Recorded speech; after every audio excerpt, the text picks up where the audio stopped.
This podcast is made possible by VersaPay. Hello, this is Theodora Guneva, CFO of Next Insurance, and you're listening to the CFO Thought Leaders podcast. This is episode 887.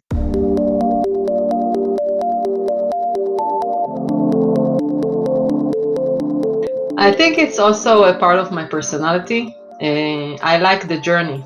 I like to enjoy the journey. And if I'm in a certain path and I enjoy it, I don't really care about 10 years from now. I'm focused on the journey that I'm in right now. And of course, I always have aspirations. I always saw myself in the future as a CFO, but it wasn't a target that I said I have to be a CFO in 5 years. It was never like this. I said, okay, this is the path that I'm taking, and I want to explore this, and I want to explore that, and I want to learn. And if I become a CFO, that's great, and if I don't, that's also great. And I keep learning. And it's not you're never ready for your next job because there is always something new that you have to learn, right? But you have the tools and you have the skills, and you have to be open-minded and never be afraid to take risks. Hi, it's Jack. On today's show, we speak with Galit Yaakobovitz, CFO of AmyriAD.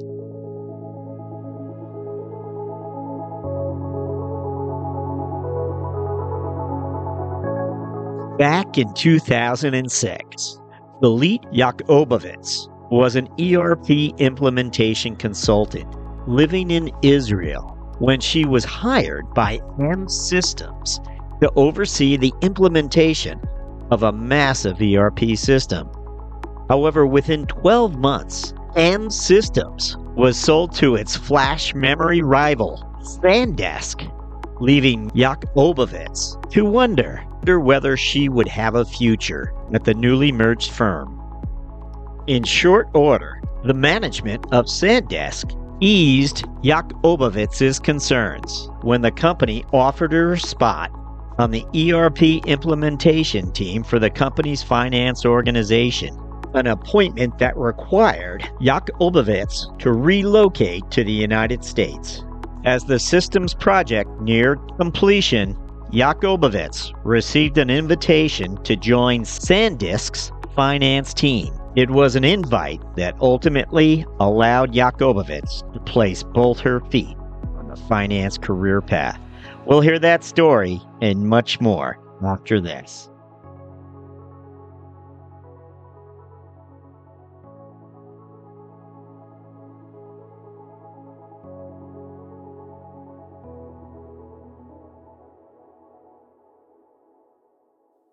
When your accounts receivable automation focuses only on back office tasks, you forget the most important stakeholder, your customers. VersaPay gives you all the tools you need to automate those tasks, plus the collaboration tools to take on everything that automation alone simply can't. This doesn't just increase efficiencies and accelerate cash flow, but also creates a dramatically improved experience for your customers. And as the economy tightens, can you really afford to risk losing customers over an invoice to cash process they find frustrating? With VersaPay, clients typically achieve 50% less time managing receivables, 25% faster payments, 30% fewer past due invoices, and 81% customer portal adoption. Learn more about VersaPay's collaborative AR, ERP payments, and cash application solutions at versapay.com/CFO.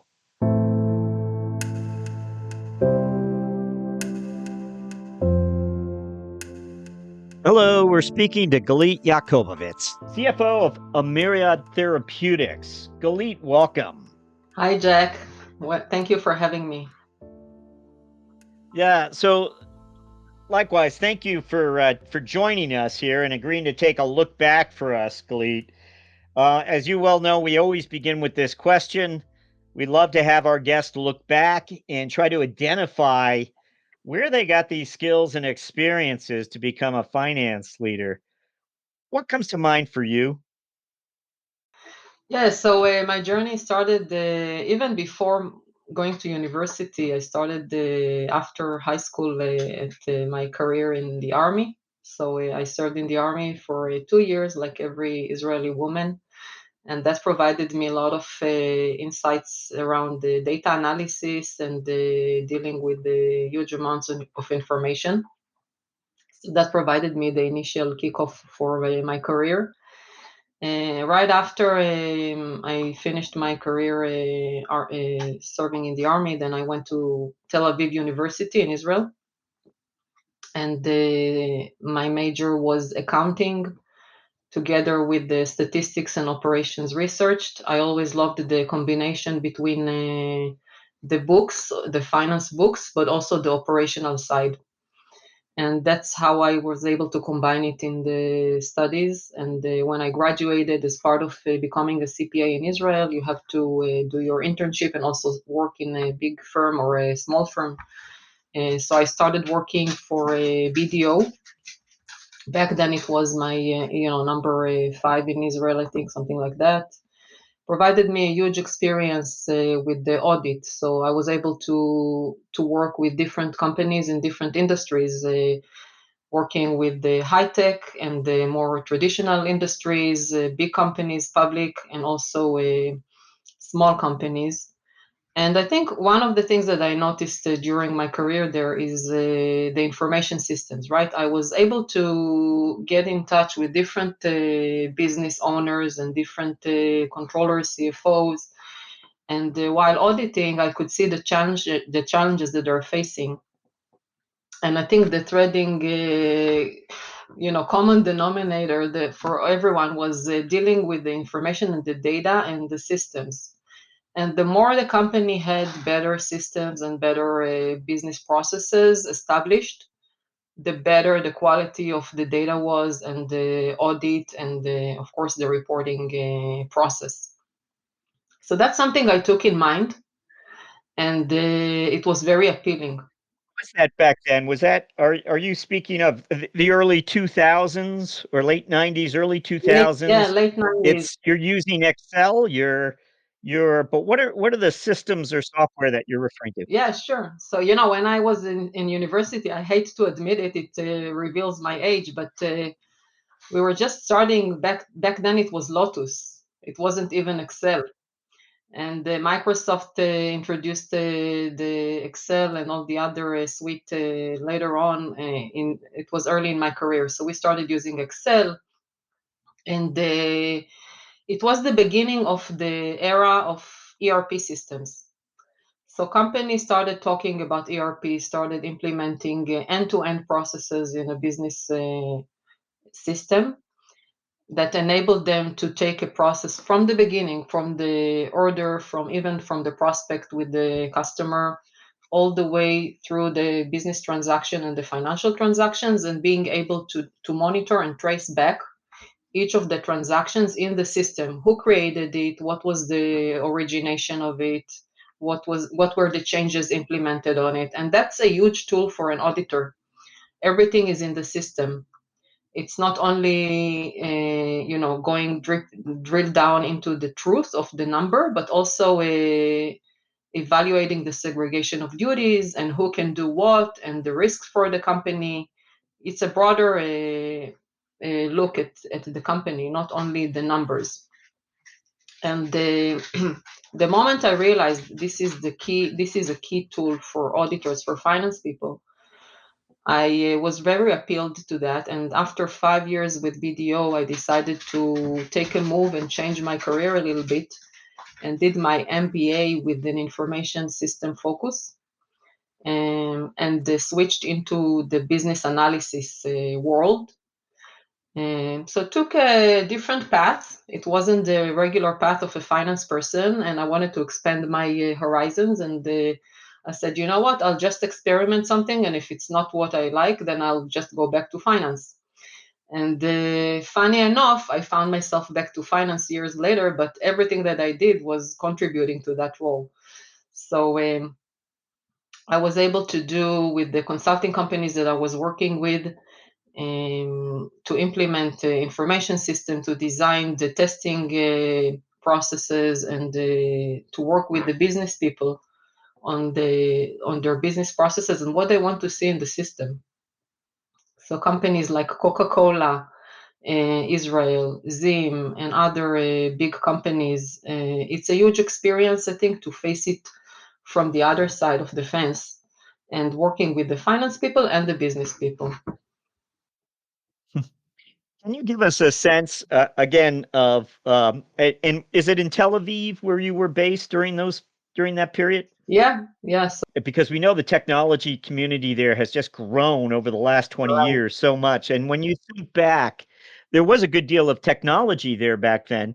But can you give us it would be interesting, I think, for our audience to realize just what's blossomed there over time.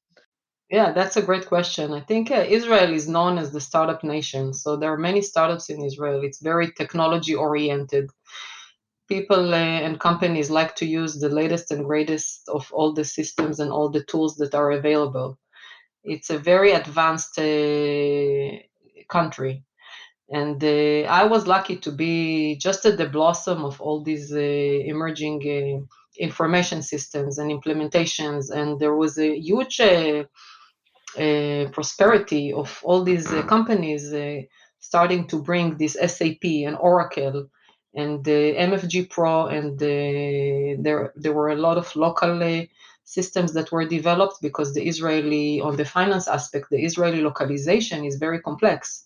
So even within SAP, they had a special division in Israel that was focused on localizing the system to the Israeli requirements, and then they took it to other countries, right? In Germany, in Europe, in China, which came to my. It was very useful to me later on when I'll tell you about my next step in my career. But that was a really a great place to be in Israel, in Tel Aviv, where they were early adopters of all these new technologies. They were not hesitating to take up these new platforms and dig into it and understand what's going on there, and implement it in big companies. And it was a huge collaboration with the international community, because these companies like Coca-Cola, Sim, high-tech companies, usually they had other subsidiaries in other countries, or they had their corporate in another country. So it has to be collaborated with the world. And to me, I felt like I'm in the center of the world, even though Israel is a small country, but it provided a lot of opportunities, business wise and also learning wise.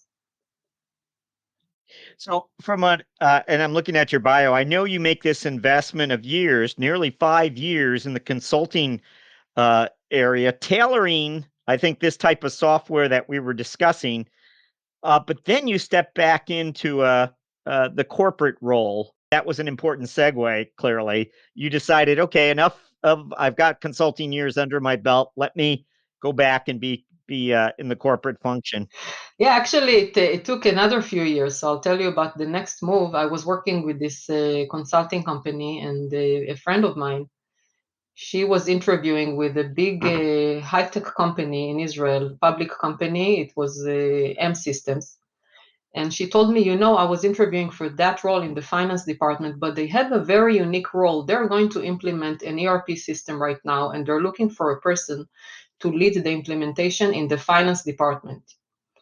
And that's a very unique mix of finance knowledge and also information system knowledge. And I felt like this is a glove to my hand. I said, wow, this is tailored to me.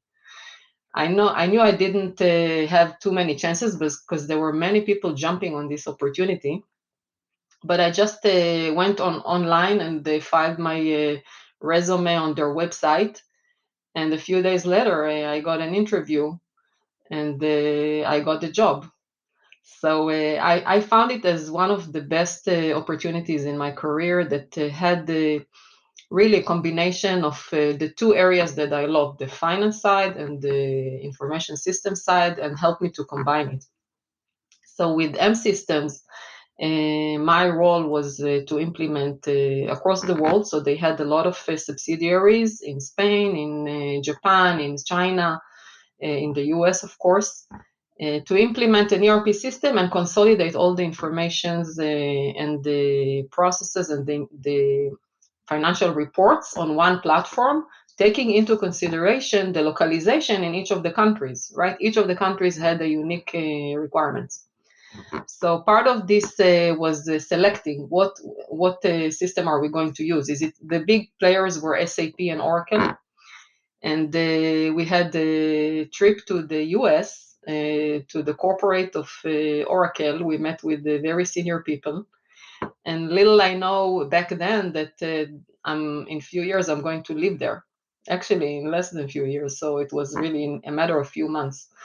But back then it was part of M Systems. They had a company also in Milpitas. We worked very closely with them.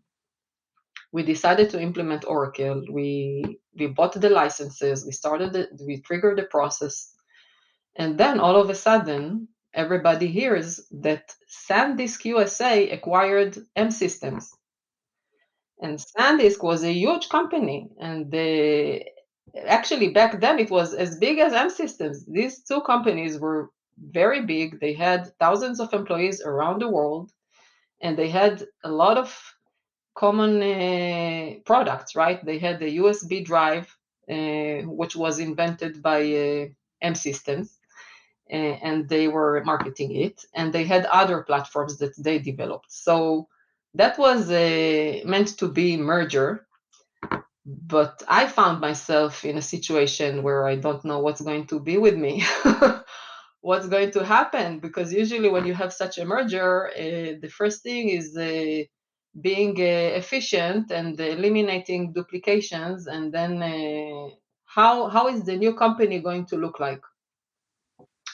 So they stopped immediately. They stopped the project that I was working on. And I thought, okay, I need to start to find a new job. I went to my boss, and my boss was the corporate controller of M Systems. And I told her, okay, looks like I'm done here. So I don't know. She said, wait a minute.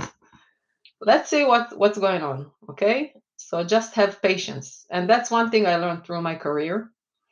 Never give up, and when things are challenging or you face an unexpected situation, you always have to be patient.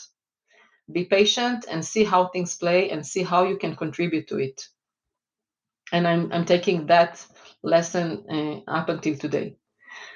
And really, before I knew it, the SanDisk leadership was also very system oriented, very focused on efficiency. And the first thing that they triggered was a consolidation of their platforms and working on a mutual project together. And I found myself leading the project for the Israeli team, and then later on moving to the US and working with the US team, leading the finance localization across the world.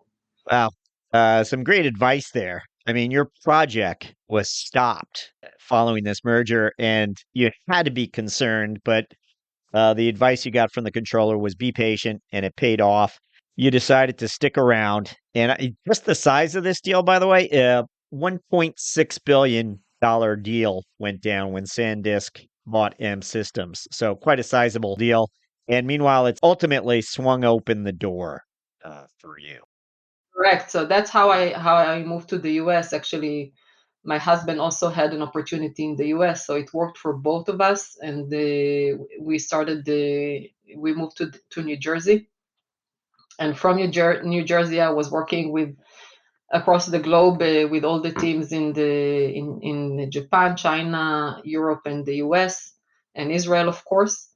Working on the design of the system. That was very challenging because everybody had their own requirements. Everybody wanted to have the shiny system that they were used to, and it was a lot of change management. And it was a great opportunity for me. It's working with international teams, understanding the finance of each of the teams, and also being the liaison with the IT and working to make sure that we are delivering it efficiently, right? Not exaggerating the costs, and making sure it's done on time. So I think that's one of the biggest experiences that I've had in my career.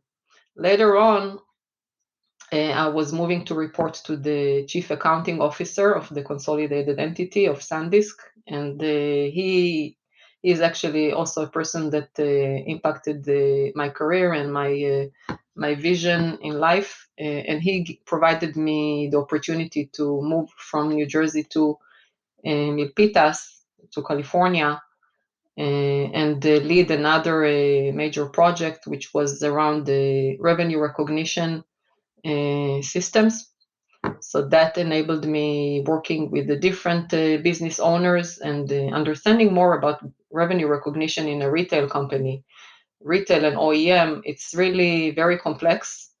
And when you dig into the details of all these contracts and how they're built, you understand how critical it is to have efficient systems that automatically calculate all these discounts and all these promotions and provide the better reports for the auditors. And the last step in SanDisk was after completing these projects, was moving into the corporate role. So I said, okay, now it's time to move back to finance. And I was able to work with the planning and the forecasting team and doing the overall global forecast and consolidation of the forecast for the management to be presented for the board meetings. So that was a huge leap for me to the FP&A side, which I didn't experience before. I was more on the accounting side.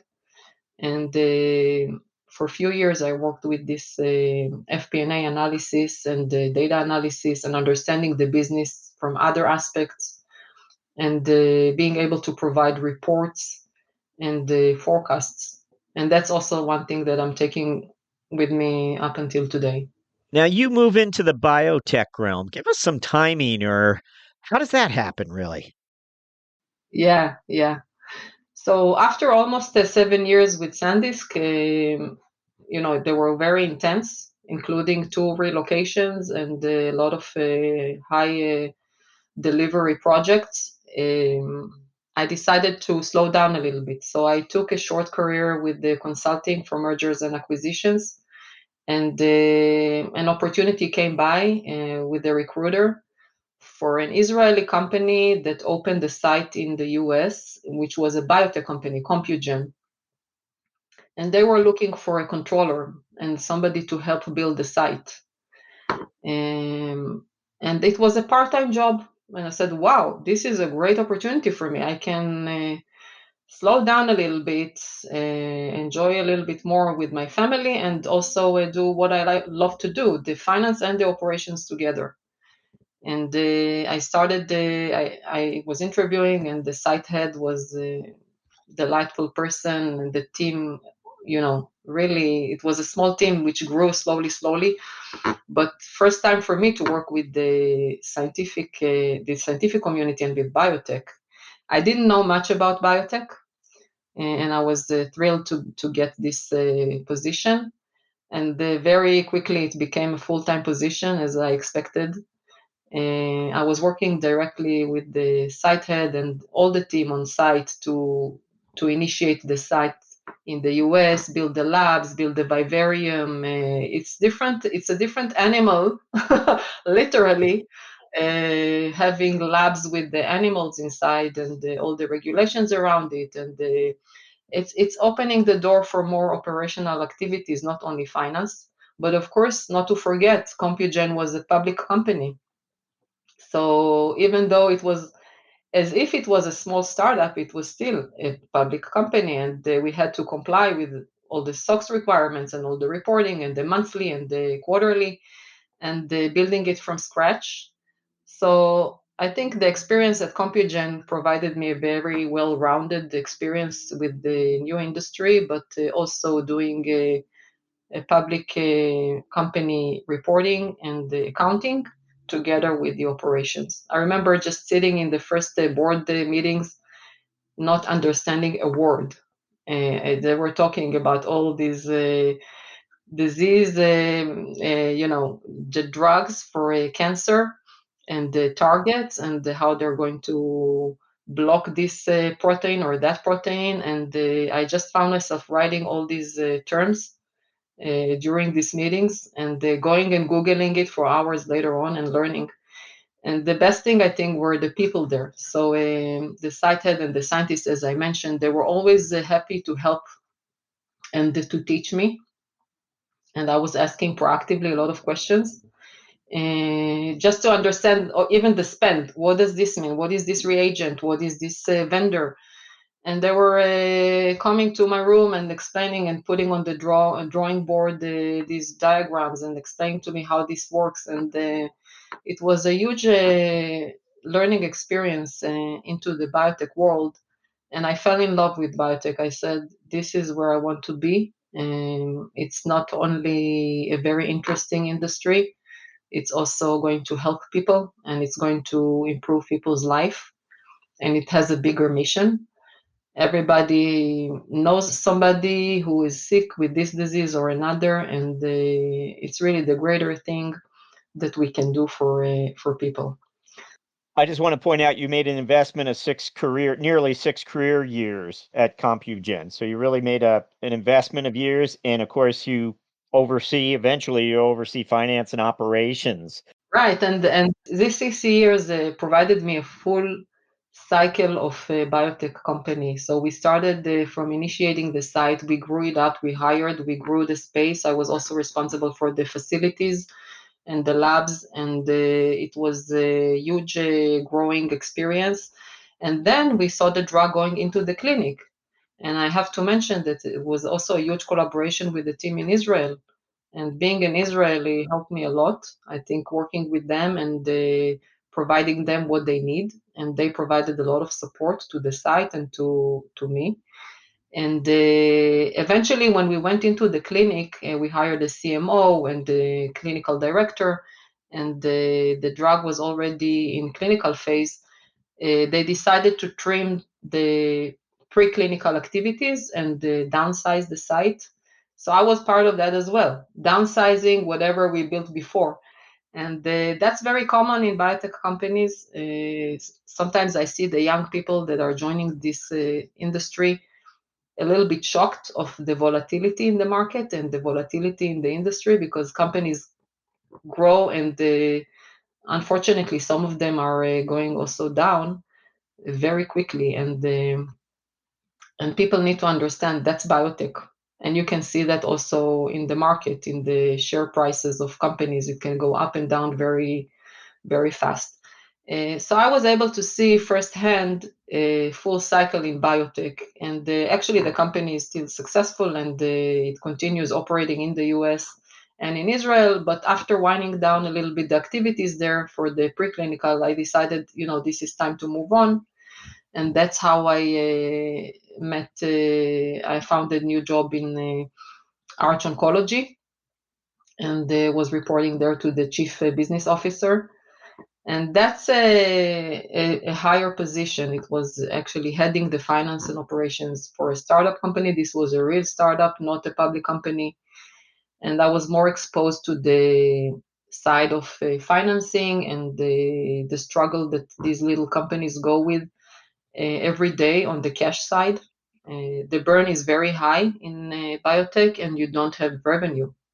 So you have to found and you have to have very well established investors that believe in the company, and they provide the company what they need in order to execute on this drug development until you get to the drug approval. And this can be a very long process. It can be 7 years minimum and longer. So I was exposed to these requirements of small companies, startups in biotech, and I can tell you more about the next leap, which was to AmyriAD. And you're right there. We're right at the point where you're entering the CFO office at AmyriAD. Was it a recruiter who ultimately brings you to AmyriAD?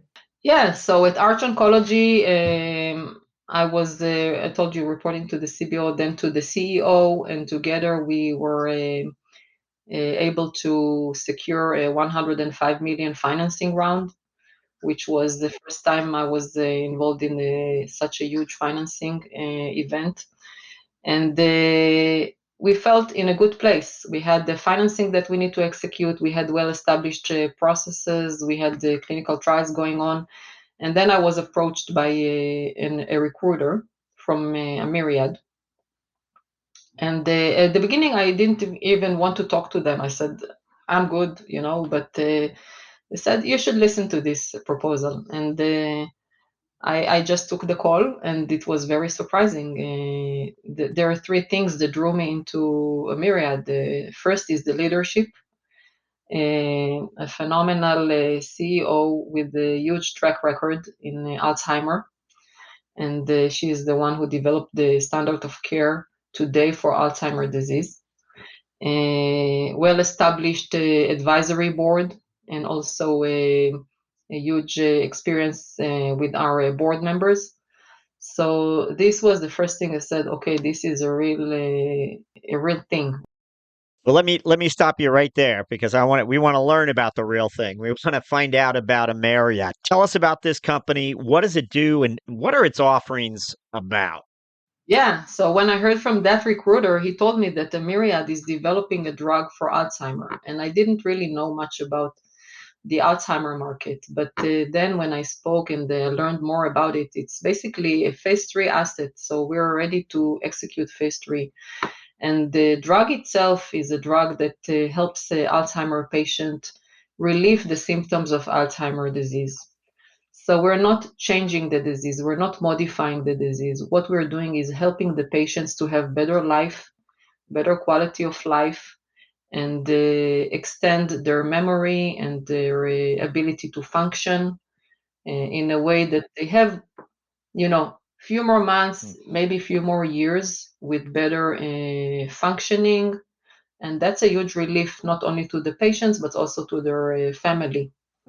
And there are two domains in the Alzheimer drug industry. One is the disease modifying drugs, those that are trying to remove the plaque from the brain and modify the disease, maybe stop the disease. And years and years of experiments and clinical trials unfortunately failed.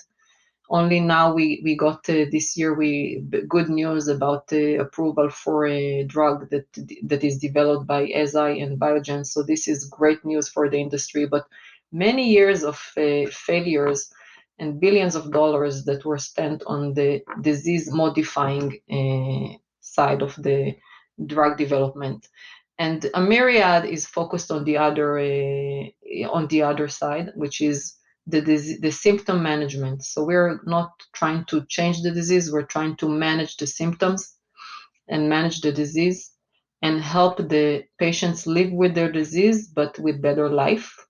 The disease will keep progressing, unfortunately, but we can delay the bad symptoms, to a later phase. And it's all done in a combination therapy with the existing standard of care. So we're not depriving them from getting what's already available there.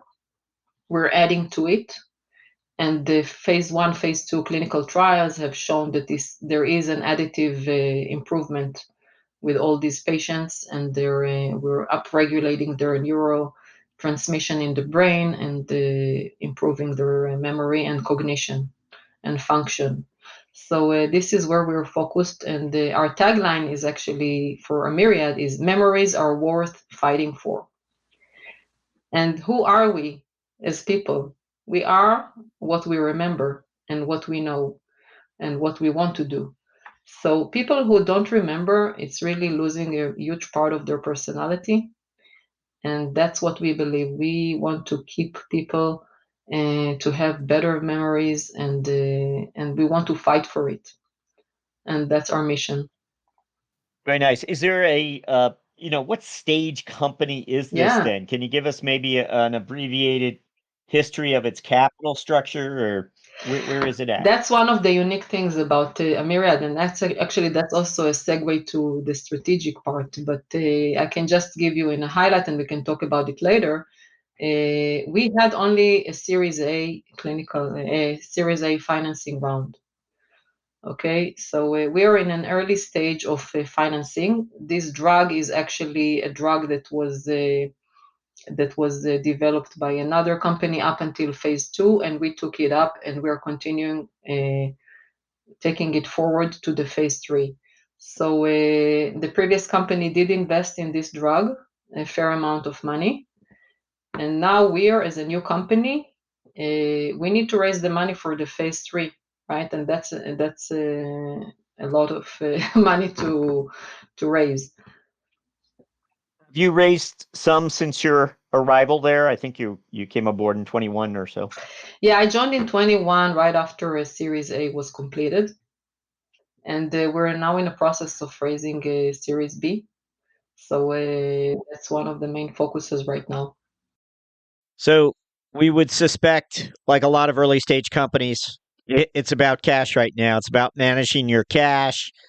It's about making certain you have that liquidity you need to operate the business properly. But tell us, when it comes to metrics, can you fill us in a little bit as to what you're paying close attention to these days? Yeah, so we have, as finance people, we're always connected to the business. We are not working in silo. And the collaborative environment in AmyriAD is phenomenal. We have to understand where we stand with the development of the drug. We have to have the right vendors and the right contracts to support a very efficient drug development path, right? We want to have the best of the best, those who can execute clinical trials and recruit Alzheimer patients very quickly in the US, in Canada, in Europe, South America. So a global presence is very critical.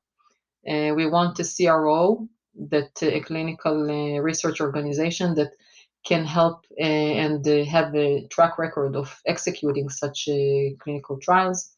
And these agreements are very expensive, so you want to well negotiate them and make sure that your cash burn is in alignment with the execution of the clinical trial. So that's the connection with the business. Understanding how the clinical trial is structured, how many patients, how is the enrollment going to look like, because the enrollment impacts your cash burn. And these are the type of metrics that you have to be on top of as finance person in biotech companies. The enrollment pace, the cost per patient, all these procedures that contribute to the costs. There are also pass-through costs that need to be usually are upfronted. So you have to prepare your cash burn according to the structure of the contracts, and these are tens of millions of contracts, right? And it's going to dictate how your company is going to operate. That's on the business side. And on the finance side, of course, the management of the cash on a daily basis. How much do we have in the bank? How much are we burning? Is it really like we forecasted? Do we have to make adjustments? And prepare the story for the investors, right? You have to be ready with all these answers. How much are you burning today? How much are you planning to burn? How much it's going to take you to the end of the clinical trials until commercialization? These are the type of questions that investors are interested in. Well, you provided us with some thoughtful reflections on your earlier chapters, but I got to believe this chapter, years from now, you're going to have some thoughtful reflections on this one. It's just that it's such a tough environment right now to be raising money, and for you to step into the role and take on this task alongside your CEO. Wondering if you give us some additional thoughts on this place and time. I think it's also a part of my personality. I like the journey, and I'll tell you about my personal life later, but I like to enjoy the journey. And if I'm in a certain path and I enjoy it, I don't really care about 10 years from now. I'm focused on the journey that I'm in right now. And of course, I always have aspirations. I always saw myself in the future as a CFO, but it wasn't a target that I said I have to be a CFO in 5 years. It was never like this. I said, okay, this is the path that I'm taking, and I want to explore this, and I want to explore that, and I want to learn. And if I become a CFO, that's great. And if I don't, that's also great. And I'm happy that our CEO provided me this opportunity to collaborate with her and bring all my experience from my past to this point. And I keep learning. And it's not you're never ready for your next job because there is always something new that you have to learn, right? But you have the tools and you have the skills, and you have to be open-minded and never be afraid to take risks. These are the things that enable you to execute on your next position, and that's how I operate. And with the AmyriAD, we're facing a very critical financial downturn, right? I joined the company, and then everything started collapsing, and the investment community is not that keen on putting huge investments right now, and that's also the sentiment that was in 2022.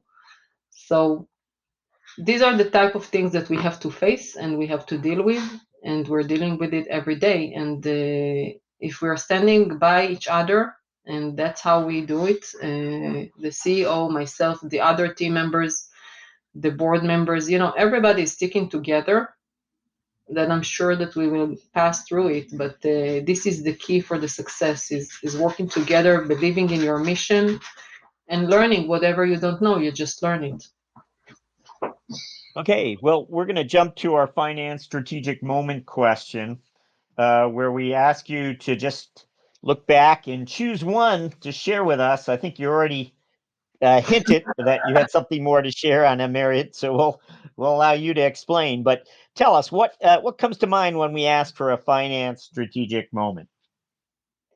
Yeah, I think I touched it a little bit. So really joining on the CFO level, on the suite level, it enabled me to see more than I've seen so far. So it's more integration and working with the CEO, but not only the CEO, but also the board members, presenting more details to the board, and also being able to work with the investment community.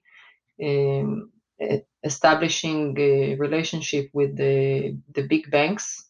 So we're working with the big names, even if they're not necessarily engaged with your fundraising, you have to maintain these relationships, because this way or another, there would be a transaction. And I think the other thing is the merit for AmyriAD is, from the moment that I joined, is really be ready to go public.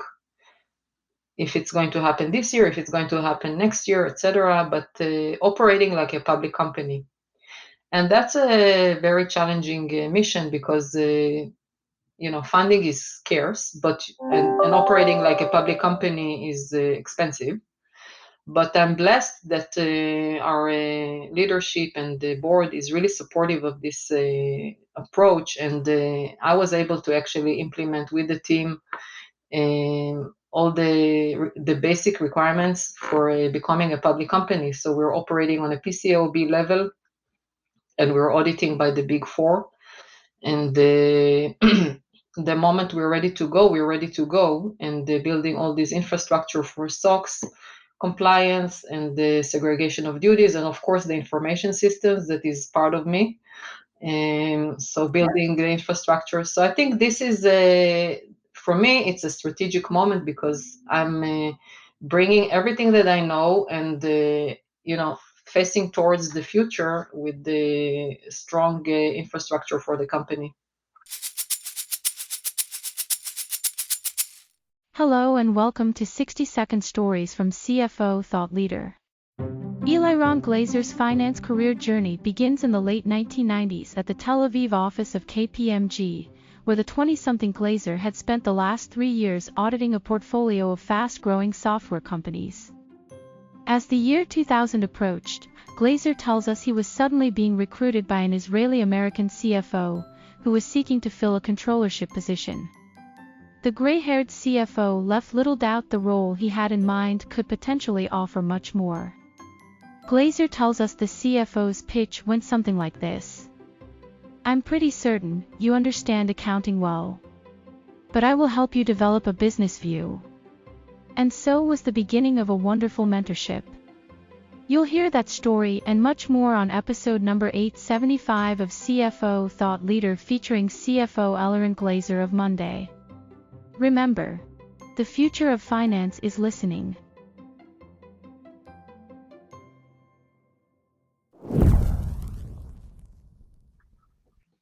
Well, I want to ask you about your first 30 days there, roughly, your first 30 or 60 days, the first 30 or 60 days that you were a CFO. And I want you to think back to that time, and I wonder if you could go back and give yourself a piece of advice, not what you've learned since then, but as you think about yourself as you came through the door, there's a piece of information you wish you had. What would that have been? It would be expect the unexpected. Things happen and you don't expect them. I was joining when the market was thriving, and when we started the efforts for financing, it went down and collapsed, and we found ourselves in a very challenging position. And you always have to be flexible in your thinking, and you have to be creative in a way that is allowed to be creative, and to think out of the box and find solutions. For example, with the financing, you can find different ways to finance the company, not necessarily a traditional Series B round. There are other paths. So, high worth individuals that are able to provide you more funds in return for equity in the future, and other paths. Not, I cannot speak about all of them, but this is something that I've learned, and as we go. And I always also have my consultants, so that's also something important to know, that you have to have your anchor with somebody that you can trust and can mentor you. So in addition to Sharon, who provides a lot of guidance, I also have a very executive finance person who provides me a lot of insights, and I've worked with him both in Arch Oncology and in this company. And whenever I feel I'm stuck and I don't know where to go, he always provides me a good solution, a good path, or even a referral to somebody who can help me. And I think that this is very key for an executive, to have a good consultant that you can trust. I think it's interesting that your CEO is a woman and something of a mentor to you. And earlier, you mentioned there was a controller, I think, who was a finance leader who also was a woman. Uh, so you've had some strong women mentors along the way. Can you tell us more about that? I was blessed to work with very strong and successful women through my career, leadership, as well as men. So actually, it's, I think, 50-50. Back at M Systems, it was a woman corporate controller, and that was one of my earliest career jobs, and she was fabulous, and she opened the door for me for the relocation and for other things, that she always pushed me to take up risks and don't be afraid of the unknown. And later on at SanDisk, the CFO, I wasn't reporting directly to her, but the CFO was a woman of this worldwide Fortune 500 company, and she was an example of really thought leadership. And you could always talk to her when she was passing by you, and you could always say hello, and she was asking, "How are you doing?"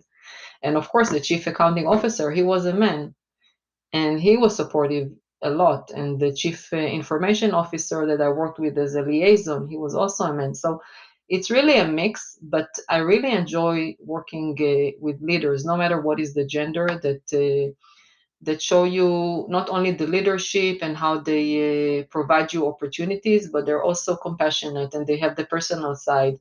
And with my site head at CompuGen, I learned a lot about personal relationship, and he was a man, and how you treat people, really, how you keep your people with you, and you create a very nice business environment.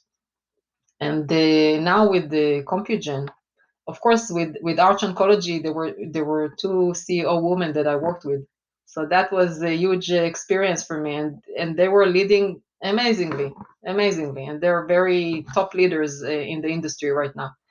And now with the AmyriAD, it's amazing. Sharon Rogers, our CEO, she's really a top leader in the Alzheimer. She knows so much, not only about the drug, but also about the business. She has a very significant track record also as a businesswoman. And I learned a lot from her every day. And the company itself, it's embraced not only female leadership, but also diversity. We're a very diverse team. And I think it's very pleasant to work in such an environment. We always like to ask our guests to share something from the personal side of things, whether you have a personal habit, part of a daily routine, something you're known for. This might be something, someone from your family would point out to us rather than a colleague. Don't know, but something you've always done or are known for. Anything come to mind? I always look for trouble. No, just kidding. I like to I like to challenge myself in my personal life as well, not only in my professional life. And a few years ago, I started in the path of hiking and backpacking, and everybody has their bucket list, what they want to do when they retire. Maybe when I retired, I said, no, I don't wait to my retirement. I do it now. So my bucket list was to hike Mount Whitney and Half Dome. And after practicing a good amount of time, and I grabbed my husband into this, and we were practicing on Catalina Island for a few days, and then we did it, and that was one of the great experiences I've ever had. And my next bucket list is to do the Camino el Santiago. That's a huge trail in Spain. And for that, I'm challenging myself today on a daily basis, and I'm learning Spanish. So I said, okay, if you're going to do the Camino Santiago, I think it's better to speak Spanish and do it like a local as much as possible. So I find myself learning Spanish. If I have 5 minutes here and 5 minutes there, I'm using it for that purpose. We had a Israeli CFO on recently who told us how he studied English before he came to America. He had to improve it. He could speak it, but he needed to improve. I'm wondering, when you and your husband came over, were you quizzing each other or practicing or what have you? I don't know. I would imagine. Yeah, that's actually we speak Hebrew at home. So that's actually a challenging part, but I find myself learning from my business interactions a lot, and my friends that are not Israelis, speaking English with them, even walking with my dog outside and meeting the people in the park. So that's a good practice for me. We made sure that our daughters also speak Hebrew, so they have this language, but they already speak like a native American, so their English is much better than ours, at least without the accent. But Israel is very good in providing education and also in English education. So I think everybody that graduates Israeli high school has a very good English, I think, and then they can take it further to the business world through their business interactions. So we always like to end by asking our guests to look forward for us. And we're just interested, really, the next 12 months as you look forward. I think we have a few clues as to what your priorities are. But if you wouldn't mind, we'd like to ask for your CFO priorities for that period, for that 12 months. What would those be? Of course, securing the funds for the company to be able to execute on the clinical trials. That's the top priority. And once we get there, there is going to be a lot of work around growing the company, growing the team, execution of the clinical trials, and hopefully becoming public as well. Galit Yaakobovitz, thank you for joining us on CFO Thought Leader. Thank you, Jack. It's been a pleasure. Thank you.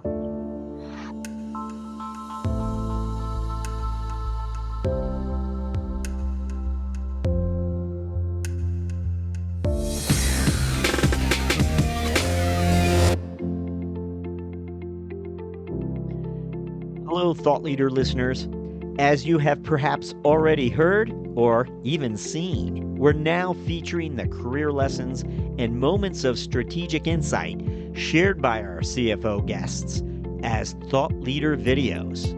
You can now find these videos on our blog at cfothoughtleader.com and, of course, our newsletters, but also on LinkedIn. If you haven't already, please go ahead and follow our CFO Thought Leader LinkedIn company page, and you'll be certain not to miss a single Thought Leader video debut. CFO Thought Leader, the #1 thought leadership platform exclusively for and by CFOs. As always, thank you for listening.